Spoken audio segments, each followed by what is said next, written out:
ফেব্রুয়ারি আসার আগে তারা পরাজয় হয়ে গেছে। আজকে সারা বাংলাদেশের মানুষ দেখছে ওই দল বাংলাদেশে গণতন্ত্র চায় না, তারা বাংলাদেশের মাফিয়াতন্ত্র চায়। আমরা দেখতে পাচ্ছি 12 ফেব্রুয়ারি আসার আগে তারা পরাজয় হয়ে গেছে। তারা দেখতে পাচ্ছে বাংলাদেশে আজকে সকল নাগরিকরা তারা ইনসাফের পক্ষে অবস্থান নিয়েছে।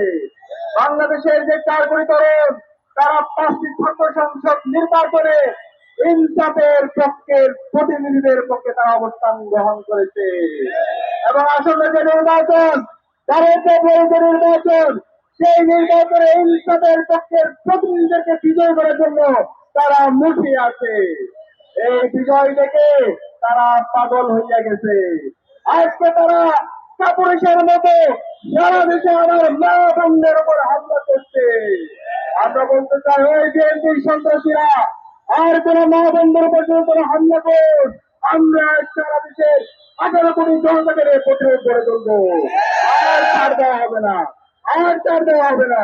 তোদেরকে বলতে চাই এই জুলাই বিপ্লবে ছাত্রলীগের সন্ত্রাসীরা খুনি হাসিনার পেটে দেয়নি।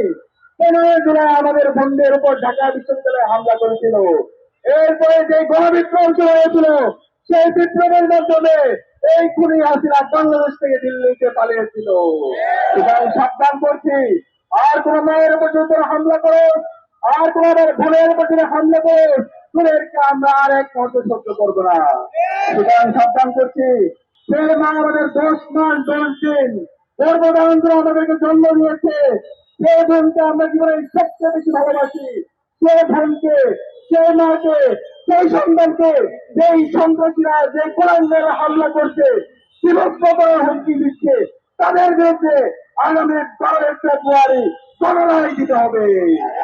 ইনশাআল্লাহ আগামী যে বাংলাদেশ হবে, সেই বাংলাদেশ হবে ইনসাফের বাংলাদেশ।